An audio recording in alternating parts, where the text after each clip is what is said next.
Hey everybody, it's just done here today. Beards is under the weather. And if any of you want to drop him a note, I think he'd always appreciate it. You know, to get a hold of Dick, go to dick@dickbeardsley.com. And he's having some knee trouble. You know, Dick's knees, I tell you, they should be in a museum someday because the one knee that he's had two revisions on, it was the one he actually got caught in the power takeoff in that tractor accident that we'll talk about someday. Sounds like he's got a bit of an infection in it. And so he's been to the doc, had a little minor surgery, I guess you could say, the other day. And he's feeling pretty under the weather, pretty punky. So we're going to give Beards a day off from the podcast and just kind of review. You know, it's just amazing to me to look back at Dick and myself. You know, when you start running in high school, you never dream. You have goals and dreams of what you'd like to accomplish someday. And, you know, I'm looking back in our last podcast, Dick described his 2:09:37 marathon at Grandma's, which was his 13th consecutive personal best. And, you know, I was just looking at some notes here. You know, he started with a 2:47 marathon back in 1976.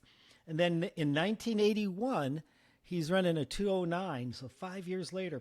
You know, and so he ran that 2:47 in 1976. He ran two 2:33s in 1977. He ran a 2:31 in 1978 at junior college. He finished fourth at the Junior College Nationals Marathon. He got All-American in junior college for running a 2:31 marathon, I think on a hot, tough course.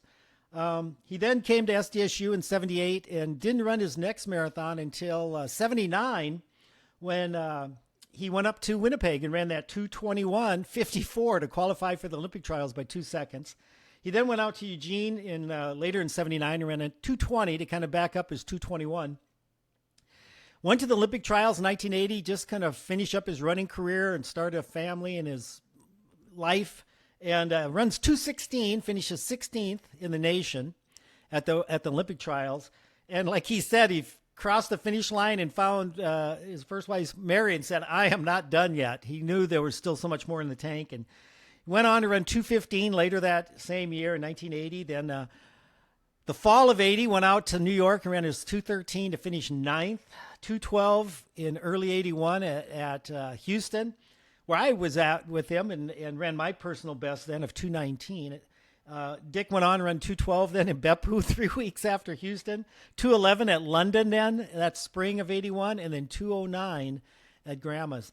And so, you know, just amazing when you think about his progression and where he ended up getting to. And so we'll kind of leave it at there. I thought, you know, instead of me rambling and all by myself, which is really, really boring, I'd like to invite you all to go back and watch episode 1. You know, for some of you, maybe it's been a while, or for some of you new listeners, maybe you haven't gone all that far way back, but I think it was kind of fun. I kind of went back and looked through to some of the old episodes. And number 1, you know, how did Dick and I get into running and kind of why? And maybe you'd enjoy hearing that again. And if you're like me, I forget half the stuff I say anyway. And so I hope you all have a great day and look forward to chatting with you, hopefully in a week.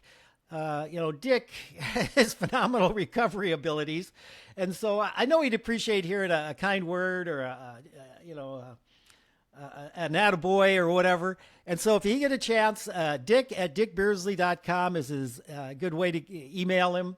And I'm sure you'd appreciate a little, you know, thinking of you, Dick, sort of message. Have a great day, everybody. And hopefully we'll talk to you with Beards here in a short time. Have a great day.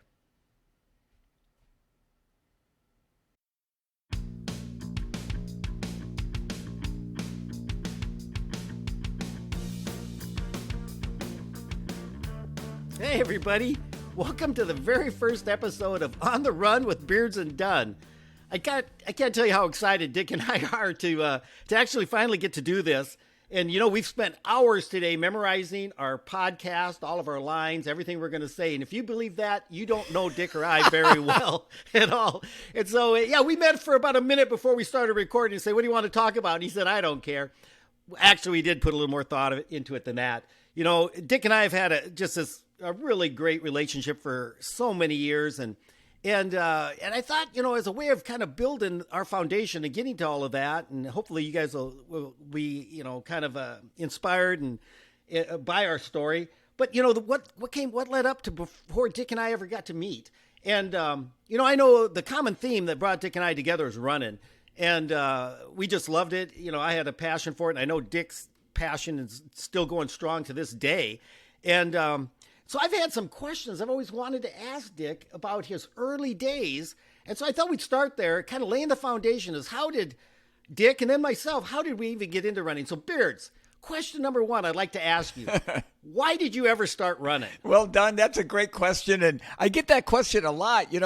As a kid growing up here in Minnesota, my whole world revolved around the outdoors, hunting, fishing, trapping, milking cows. And, I just wasn't really into athletics. I played a little, little league baseball, if you called that. I wasn't real good at it, but I just was so into the outdoors. And then when I started my junior year of high school, so I was 17 years old.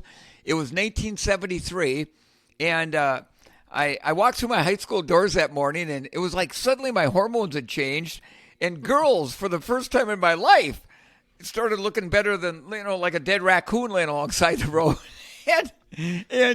But honestly, Don, I was the most shy, bashful kid growing up, and the thought of saying hi to a girl, let alone actually speaking to one, or heaven forbid, actually asking one out on a date, it just almost made me sick to my stomach. But I noticed that a lot of the guys in our high school that were good in sports, and they'd wear their high school letter jackets around, and they always had girls hanging all over them. So I thought, well, that's it.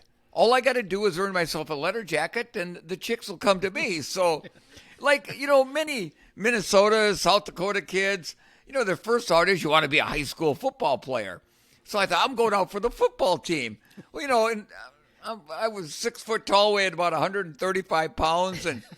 And I remember when school got out that afternoon, I literally raced into the boys' locker room, and my gym teacher was the head football coach, Coach Schaefer. And I remember I was so excited, Don. I go, Coach Schaefer, I'm coming out for football. And he never said anything. He just started laughing at me. And so he tried to talk me out of it, but I wouldn't listen. And so I went out. I figured out how all the equipment went on my body, and I followed about 20 other guys out onto the field. And we're at the 50-yard line out in the middle of the field with Coach Schaefer. We got a big circle around him, and he's holding a football, explaining what we're going to do for practice, when all of a sudden he takes that football and he throws it as far as he can towards the end zone, and he hollers, Beardsley, fumble, get the ball. So I'm thinking, okay, I got to show Coach I know how to play this game. So I take off sprinting. I jump on that football, and about 15 other guys hog piled on top of me. And when I got out of that mass of humanity and got out of that pile of guys, I remember my helmet was on crooked, my shoulder pads were sticking out, my football pants were down to the ground, and I'm thinking, there's not a girl alive worth going through this. And so, done. You've heard this story before, but I quit. I walked off the field. My entire football career lasted less than an hour. And a couple of days later, a buddy of mine said, well, Beard, you ought to come out for the cross-country team. I didn't know what a cross-country team was. And I remember I had two questions for him. And the first being, so tell me, what is this cross-country? He said, oh, it's fun. We run through the fields, up and down the hills, through the woods, jumping over logs and creeks. And I thought, well, gosh, I'll be out in the woods. That's kind of right up my alley. But my second, more important question to him was, do they tackle you in cross-country running? So I went out for my very first day and been doing it ever since. How about you, Don? Oh, Lord.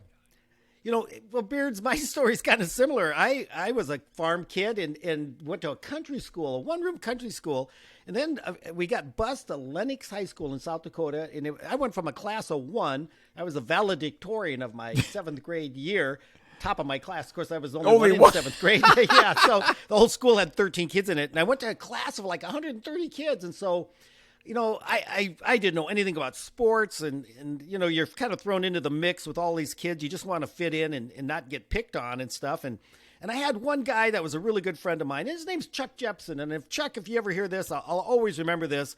Chuck was just a neighbor, lived about 2-3 miles up the road from us, and he knew who I was. And And he just kind of took me under his wing. He said, yeah, Mike, we're going to play football. Ninth graders, we're going to go out for football. And I thought, gosh, he's asking me to go out to play football, to be on the team. I was so excited that somebody even, wanted me to participate. And so I went out for football. And I remember the first day I told myself, don't be afraid. Don't be afraid. That's how you're going to get hurt if you're hesitant and stuff. So I wasn't afraid. And I was a farm kid, and I'd stick my nose in there and try as hard as I could. And I did all right. I played ninth grade football, and I got to play on the defensive backfield because I wasn't very big, but I wasn't afraid to, tackle guys and stuff like that. And it was a great time. The training, I enjoyed that. But the one thing I really didn't appreciate about football, and I won't name any names, but our coach, I don't think you could ever satisfy the guy. Football coaches yell an awful lot. Right. And I just didn't care. No matter what you did, it seemed like they find something they could yell at you about. And I liked the teammates. I liked the working out, but I really didn't appreciate, it seems like I was always getting, people are always getting yelled at. And the other thing I noticed was that when we'd run laps, because it seemed like we ran a lot of laps for punishment or for training, I'd be one of the first guys that could do like 2 or 3 laps around the football field. There were 2 or 3 older guys, upperclassmen, that would maybe get there, finish before I would. But I'd be one of the, top 10% of the guys running the, I guess you'd call it distance, like right, half mile or whatever it is in training. And so at the end of the cross football season, my friend, again, Chuck, said, hey, now we're going to do winter track. And in the spring, we're going to go out for track. I didn't know what track was, other than I knew it was running and jumping and stuff. And he said, that'll get us ready for football next fall. And I said, great. And so I went out for track, and I didn't know anything about it. And so they figure out pretty fast who's fast and who's slow. They line you up on the track, and they do some 100-yard sprints. And I was not in the top 50% of the shorter things.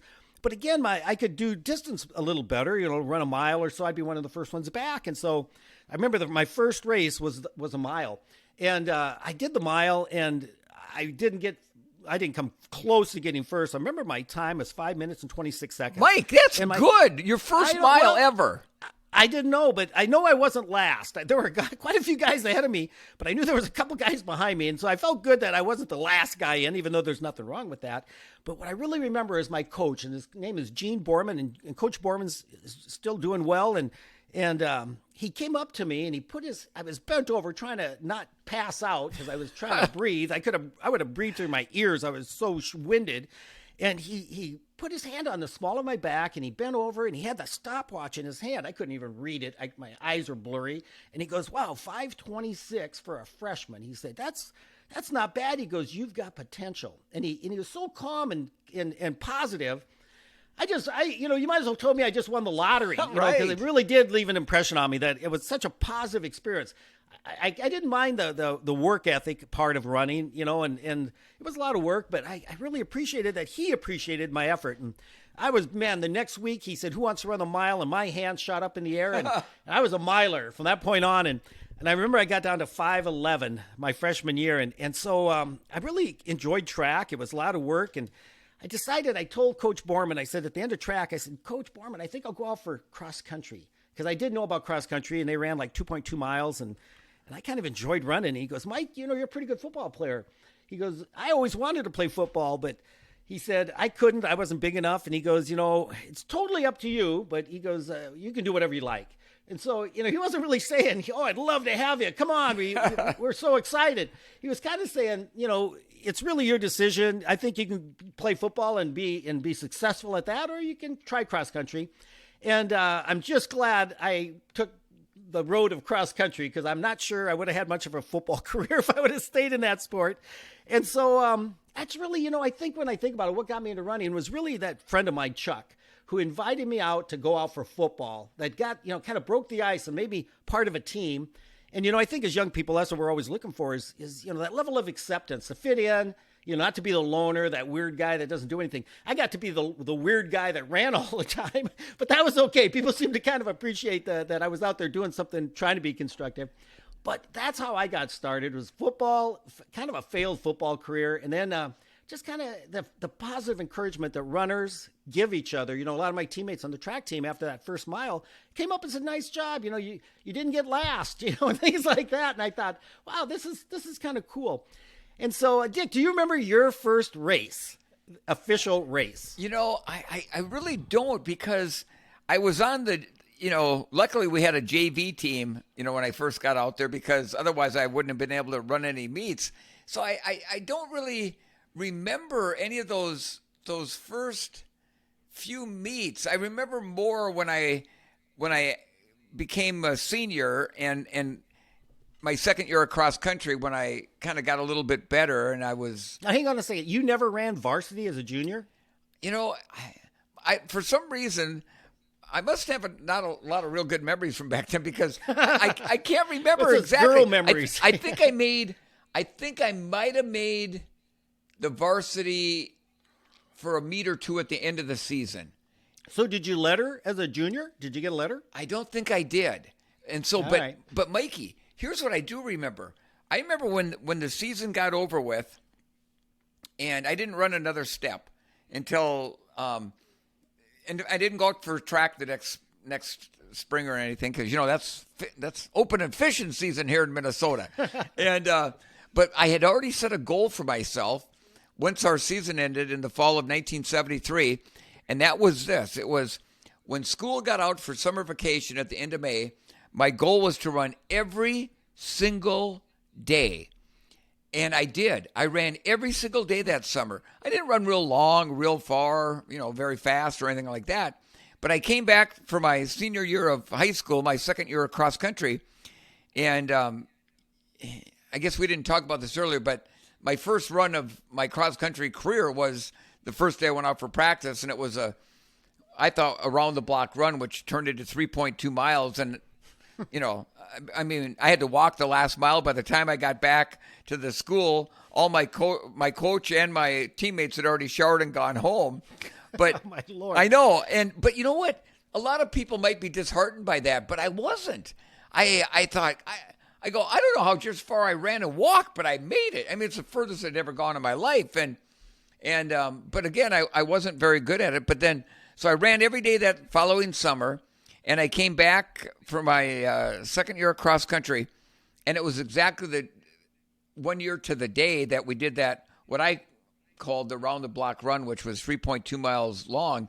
But this time, all my teammates finished behind me instead of finishing in front of me. So that 1 year you went from the worst to first. Yeah, on your team. Yes, yeah, cool. And it just showed me that. And I tell you, it was something that really has echoed with me throughout my life since then. And, it's all about, doing hard work and believing in yourself. And, it would have been easy to give up. But again, like you said, you had encouragement from teammates and coaches, and so did I. And nobody ever made fun of me for, not being very good. Part of it was, I think, because we didn't have very many guys out on the team, so we needed everybody we could. They didn't discourage you. They needed you. Yeah. But, I think what you said, Dick, is so important. When you did that first run and everybody was gone, nobody was there but you. But what I heard coming across is that sense of fulfillment, that sense yes. of, like accomplishment. And, nobody can, if you could bottle that, I know. You can't put a price on it. When you do something that you didn't think you could do, and, even though other people might not think it was that big a thing, the Boston Marathon just was last week, and, you just watch thousands and thousands and thousands of people. I've seen so many photos of people crossing the finish line. And I tell you, the look on their faces, it's worth $1 million. It is. And I know you've said that many times, when you finish a marathon, can change your life, and it in so many positive ways. And then just changing finishing a training run, what that did that day, kind of set you off on your course. Oh, it did. It gave me, more confidence in myself, and I started to, kind of believe in myself a little bit. It got my courage up a little bit to, be a little more forward. Did you ask a girl out? Exactly. Now? Did you get a date? You know what? My first date she was a cheerleader on our cross country team, and wow. I took her to the homecoming dance, and she said yes. I won't mention her name. I don't want to embarrass her or anything. And I think we only went out one time, but hey, it was a start, and you got to start somewhere, right, Mikey? There you go. Running gives you confidence in many aspects. Yeah, cool. and listen, you don't have to be an Olympic champion to get confidence and be motivated and challenged, by running. I mean, whether you're a 208 marathoner or a 408 marathoner or slower than that, it's the fact of a person making that commitment and dedicating the time and the effort to put into it, and then crossing that finish line, whatever finish line it is, whether it be in a race, in life, whatever it is, it's very satisfying. It kind of leads into my next thought. When did you really know this was for you? I mean, was it that first run when you finished that imaginary finish line and everybody else was gone? I mean, it's kind of like, I don't know if there's ever a real distinct moment where something clicks. Yeah, but it's probably done for me. I think it was. I remember when I finished that 3.2 mile run and I got done, and I didn't know how far it was at the time. At the time, I thought it was about a 20 miler or something, but felt like it. They told me the next day it was 3.2 miles, and it was like, wow, it seemed, for me anyhow, it was such an accomplishment at the time. And now, if I'm not going to run at least 3, 4, 5 miles, why even put your shoes on? I tell myself now. And so for me, that was a huge thing. I think it's kind of interesting because I've heard other people say similar things. And I guess for me, it was that first race, when you finish and you get that sense of accomplishment, or somebody says, nice job, Right. I know there's these, the endorphins that we get, oxytocin, serotonin, dopamine. There's all these happy drugs that our body, I don't know if they're drugs, but they're hormones that you could they're like a drug. And those things fire, and you get that sense of pleasure or, what it is in your brain, but something connects. And I'm just always surprised, I still have that to this day, and I don't run, I cycle. And I'm out biking, and I'm biking with Karen, my wife, and we're out there in the mornings. It's beautiful. And you go, where is everybody? Why these roads should be packed with people out. And there are runners out there, and there's other cyclists out there. But they're such a minority still, and I just always feel so bad for those people that they're either missing it or they just haven't had the opportunity, or, and again, I'm not sure if everybody's wired the same way where, that first attempt they make. I don't think we are. No, I don't know. I think we know we're not wired this way. No. Really anything. So let's back up, just kind of wrapping up this high school segment, if you would. You mentioned your coach and your teammates, and you kind of said it was a kind of a, your team culture. Was it encouraging? It was because in my experience, I haven't run into too many runners who aren't good guys. Right. And coaches. I mean, if you're coaching that sport, you better be nice to your runners because they're working their tails off and for Mikey, you. When I was in high school, so cross country was a very minor sport, like it is at a lot of schools, unfortunately. It still is. But I tell you, a lot of the guys on our team, they were wrestlers, so they came out, for cross country to get in shape for the wrestling season that started, for the winter sports and stuff. And I tell you what, those guys weren't real talented runners, but my goodness, those guys were the toughest runners I've ever seen and met. They would run through a brick wall. They would be puking their guts. It didn't matter. Those wrestlers are tough. I'm telling you. Like our kind of guy. And of course, we're going to talk about some wrestlers we met in college years later, the Brant boys. But, and I think wrestling is when people say, what's the toughest sport, as a runner, you say, well, I think our sport is so pure.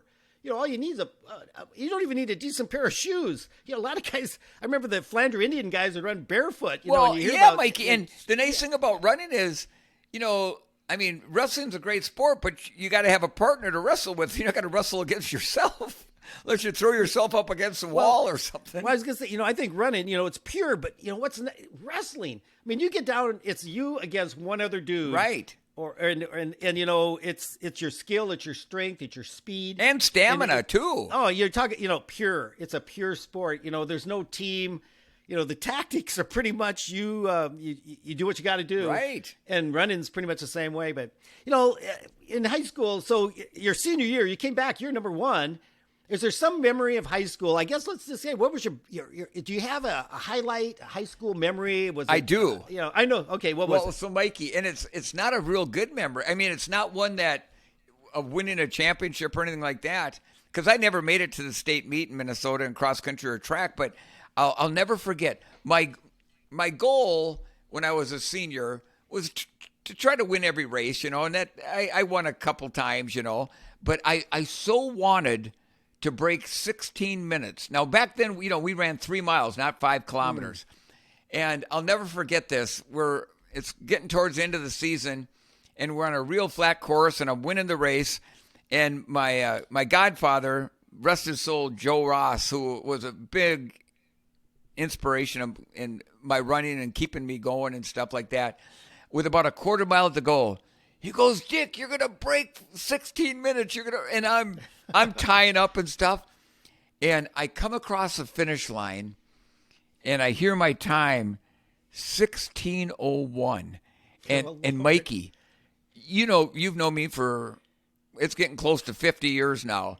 I don't drop many F-bombs, but like he goes 16:01, and this big F-bomb comes out of my mouth. Oh, Beards, I have a hard time believing that. Mikey, I swear to the good Lord, and there's all these parents and teachers and spectators there, and it's Dick, I said your proudest moment, not your most not your most embarrassing moment. But Mikey, that's the only one I can really remember that stands out. And as soon as it came out of my mouth, I immediately stopped and started apologizing to everybody that was in the area. I felt absolutely terrible. So I don't have a whole lot of proud moments in high school because I wasn't very good. I loved doing it.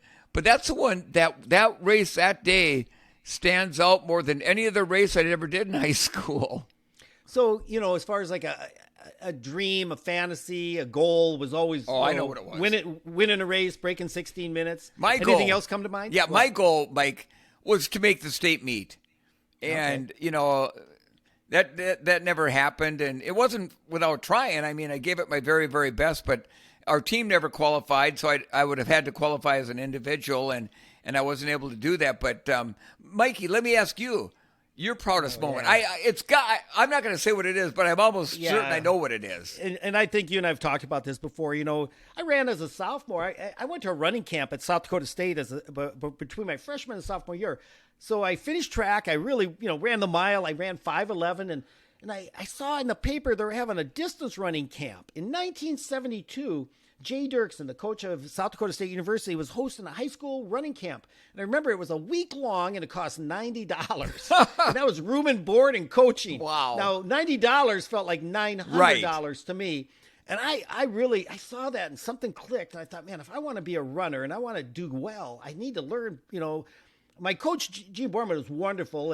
And he was very inspiring and very motivational. But I thought, I want to learn how to be the best runner I can be. And I asked my folks. And I've never really asked for, being a farm kid, I knew, we didn't have a lot of money laying around or anything, or at least I didn't think we did. And I asked my folks if I could go, and they said yes. And, I went up there, and I went from running 1 or 2 miles a day, and nobody on this podcast is going to believe it. We started running 15 to 20 miles a day. I can't believe that. For 5 days in a row. Jay Dirksen, Rich Greeno, Russ Strandy, I could go, Lyle Clausen were all the coaches. And, back in those days, Arthur Lydiard in New Zealand had been coaching these fantastic New Zealand runners. And Jay was kind of modeled his training. It was long, slow distance. It was building that huge base of endurance. So we weren't running these miles fast. You couldn't. We'd have been dead if we would have. But we'd get up in the morning and we'd go run 5 miles and we'd have breakfast. Then you'd go lay in your room because then right before lunch, you'd have us go do another 5 miles. And we get done and then have a class on running. And then we'd lay in our rooms. And then we'd get up about 3 or 4 and go do another 5 miles. And then we'd go have supper. And then before we'd go to bed that night, they had us run another 5 miles. Gosh. Well, I think their theory was there were like 13 guys and we had one girl. We had a girl come to this camp, Jane Whiff. And she stayed in a whole dormitory by herself. And us other guys all got to stay in a dorm together. That poor girl had to be just lonely as all get outs. But, it was so much fun despite the fatigue. I think Jay's idea was to keep these high school kids in line. We'll just keep them so tired they won't be able to do any mischief or get in trouble. But we survived it. We got to the end of it, and I remember Jay. We had a race. After doing like 80 to 100 miles those first 5 days, he finishes the camp on Saturday with a 3-mile race. And I couldn't remember my time. I barely remember the event, but I do remember Jane Whiff, the high school girl from Freeman, South Dakota. She was 1 year younger than me. I was like 15. She beat me. I mean, I was just so tired, but so was she, and so was everybody else. But you know what? At the end of that, everybody patted you on the back. Everybody was giving you high fives. Everybody was saying, nice job, good job. And it was such a positive environment. And I came back and then ran cross country as a sophomore and junior and a senior. And, my high school dream was always, to win a state championship. Those athletes who win state championships are just, you're the top. It's rare. And, it is. It's hard. And in cross country, we did have divisions. We had 3 divisions. So there would be 3 guys that had to beat everybody else. One guy has to beat everybody in their class of schools. And so as a sophomore, I remember I got 54th. And, I just ran as hard as I could.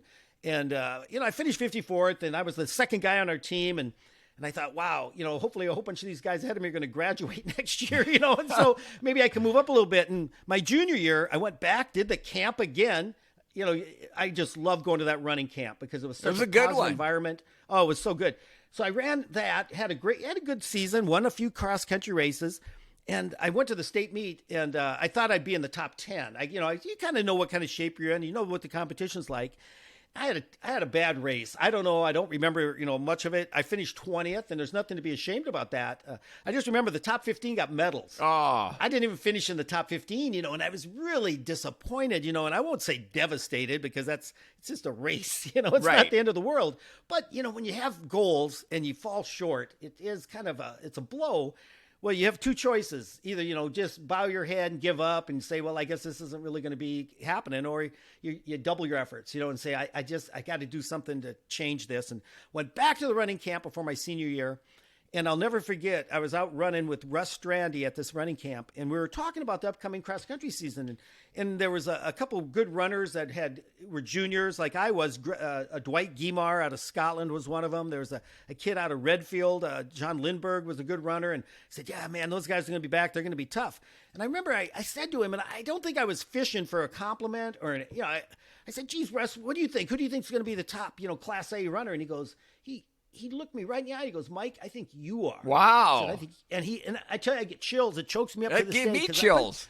Up until this moment, that moment, I really never, made it part of like reality. It was a dream. It wasn't something I'd really, I wanted it, but I hadn't really thought about, this could happen. And it was really, I'll always remember Russ for that. That's a pivotal moment in my life. And he said, Mike, I think you can win it. And so I went into that cross country season. I won all my races except one. Larry Beardsley, who's a Class AA, he was a defending Class AA state champion. I ran up against him at the South Dakota State University Invitational, and we were together till about a half mile to go. And Larry went into his kick, I guess you'd call it. And I disappointed myself. I'm not sure. I think mentally, I kind of thought, wow, there he goes. He's making his move now. He's better than me. And I always wondered, did I really give 100%? And whenever you don't give 100%, there's a lot of self-doubt. And I felt bad that I kind of gave up a little bit mentally, I think. And I thought I'm never going to do that again. And so we got to the state meet, and long story short, I ended up winning it. And, Hey, Mikey, how exciting though. I mean, nobody's ever going to, you know what? Times come and go. But winning a race, championships, that's something that will be with you you take it to your grave with you. It is. It's one of, when you say what are some proud moments, well, you get married. That's a pretty proud day in your life. You have children. Those are proud days. But when there's life events that you always will remember, that is one of them. And I'll tell you, what really drove it home for me was my dad was there and my family, my older Mikey, brother, I'm just going to say, your parents, and I knew your mom and dad and everything and your brothers and sisters, but your mom and dad, they had to have been so proud of you. I hope so. Our parents, and like a lot of kids of that generation, my folks are children of the Depression. They were born in the 1920s, came up in the 30s when people were really having a hard time. My dad was a World War II vet, and he did not show emotion. And he would come to all my races, and he would be there. And I appreciated the fact that they came and supported me. They never really encouraged my running, but they never discouraged my running. And that's important. If I wanted to run, they were saying fine, and they let me go to the camp. If I needed shoes, they always bought me some good running shoes. They made sure I had what I needed. But not once did they ever say, geez, maybe you should get out and do your training today. Have you been running lately? Well, Mikey, that's because you did it every day. They didn't have to tell you that. I think if I didn't do it, they'd have been worried. But I guess the point I was going to get to is my father would always, no matter what race, he would always say, yeah, you did pretty good, but, there's always that but, Right. And he kind of kept me honest. He never said, wow, you're the best or anything like that. But at the state meet, I crossed the finish line and they give you the medal right when you cross the finish line. And I had it in my hand. And the first person I went to after the finish was my dad. Oh, my God. Okay, you're going to make me start still, crying here. It still gets me. And I handed him the medal and he shook my hand. And, that was the first time he shook my hand twice in my life. That day and the day I got married. Mikey, you're giving me shivers to I feel like I'm holding on to an electric fence right now. Well, Beards, that's why, running is just such a unique thing. And you don't have to win state championships. No. But, when you set goals and you have people that are rooting for you and supporting you and hoping you do well. And, my wife to this day says, when I'm still competing, I'm still riding my bike, I'm still going out and doing goofy events. Absolutely, and stuff. you are. And she goes, no, what are you trying to prove? Who are you trying to, and she goes, you still want your dad's, love and acceptance. And that could be part of this. We all want that in our lives, and we want it from the most significant people in our lives. Beards, I think our friendship, I've always appreciated your support and encouragement, and I think it goes both ways. And, when you have people like that in your life that are, you want to, I don't know if the word is please them, but you want to make them proud, right? And you want to make yourself proud more than anybody. That's the first person. And so, yeah, high school, it's a unique time, and I really feel for kids that go through it. And I was just fortunate that I found an endeavor that I enjoyed, that people actually, even though I was kind of the weird guy who ran all the time, people seemed to kind of like, they appreciated that, right. That I was putting that much work and time into it. And I remember I had a classmate one time, and I came in from a 10-mile run in high school, and he goes, what do you think why do you run so much? He goes, what do you think it's ever going to get you? And I remember I kind of fumbled around, and I kind of said, well, I hope maybe I'll get a scholarship someday, and I was trying to come up with a rational reason. And now I realize you don't need to have a rational reason to go out and run and to, do the things that make you happy. No, and Mike, we talked about coaches and, adults that have influenced us. And I'll never forget this. So, I wasn't much of playing sports, but I did try, in Minnesota, just about every kid plays hockey or tries to play hockey, Oh my God. And I tried to play hockey. I wasn't very good. And so my football coach, Coach Schaefer, he was the head hockey coach also. That guy coached everything. Oh, he did. He was a great guy. In fact, I believe he's still alive. He's got to be close to 90 now. But I'll never forget this. So I'm a senior in high school, and I have Coach Schaefer in gym class, and he comes up to me. It's right before hockey season's going to start. He goes, Beards. He goes, now that you're a senior, you can't play on the JV team anymore. He goes, I see you out running every morning during study hall. He goes, maybe you ought to put a little more effort into your running.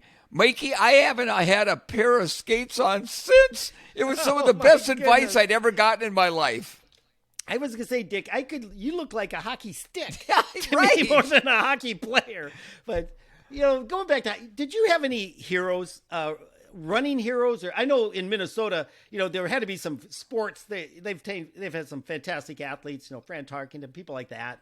And the baseball players, Rod Carew and Herman Killebrew and all those guys. How about running? So running. Did you have a running hero? Again, Mikey, I kind of was a latecomer to the sports. I didn't really follow running, and road races were a dime. They weren't popular. A ton of them like they are now. But the kind of my running hero to me was my in high school. He was my best friend, George Ross. George was 1 year in front of me. His mom and dad were my godparents, and he had 2 younger brothers and 3 younger sisters, and they were like a big family. And George was a stud. I mean, seriously, the guy was. He was a stud. He made it to the state meet and got a full ride scholarship to Mankato State University. And I just always looked up to him. And he lived out in the country. And I can still remember. So he graduated in 1974. And that summer I'm getting ready for my, between my junior and senior year. And he was getting ready to go to college. So we ran Pertner every day. And we had this 10-mile loop on these country roads with hills. And, I tell you what, after 3-4 miles, we'd be yapping and stuff, and then it turned into like a gosh dang road race. And I could never beat him, but I could stay pretty close to him. But I just always looked up to him and admired. He was supportive, encouraging. Oh yeah, he was encouraging.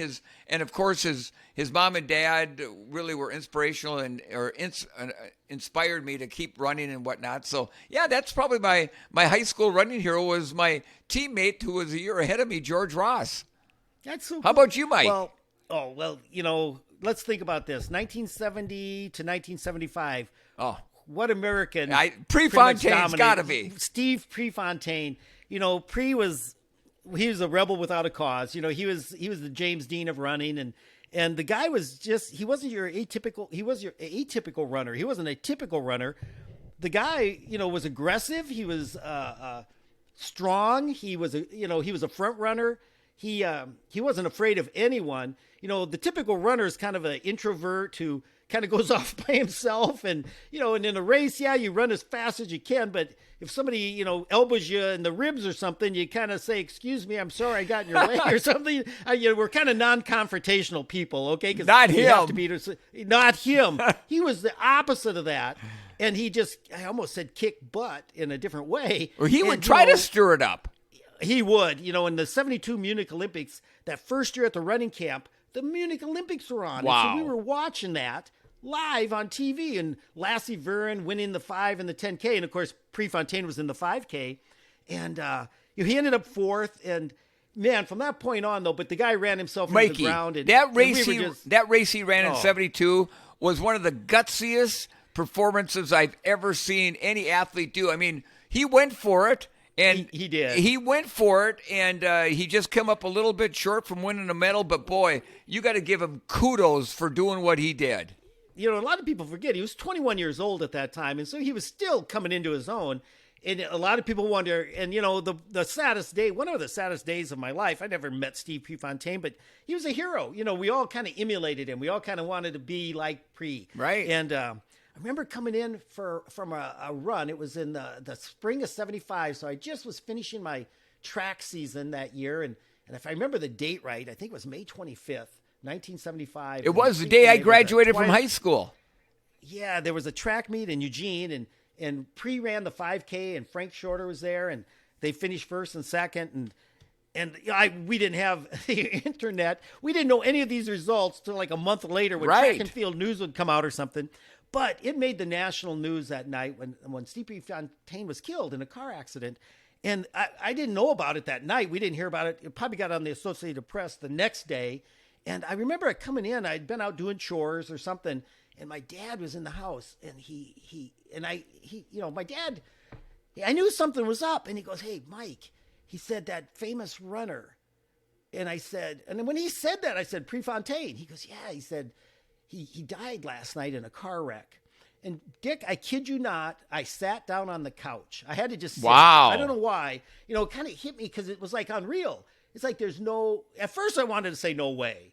That just couldn't have happened, because he is such a dynamic, energetic individual. And I remember I just sat there, and I knew my dad, I did probably appreciate it at the time, but he knew how much I liked him, and we had, he was a hero. And, sure. And man, when your hero, I hate to say falls or a tragedy like this occurs, and my dad knew it was not going to be easy news to give me. And he did, because I would have found out eventually. And I remember I had a race the next weekend. It was the state AAU. They used to have the state AAU track meet back in the day. And it was in Aberdeen, South Dakota. And Fran Hogestrad, a good friend of mine who is a shot putter discus thrower, a gal named Mary Beekler, who was a hurdler, and Al Stropmeyer, who's one of my little training partners, and the four of us got in a car, and we drove all the way to Aberdeen. And I decided I'm only going to run the 2 mile. I usually did the 2 mile and the mile. And I thought, I'm going to run just the 2 mile. And all I kept thinking about was how Prefontaine would run a 2 mile. And there was a guy from Canada named Bob Cook. And I met him. And, runners, I introduced myself. And he said, "Hi, yeah, my name is Bob Cook."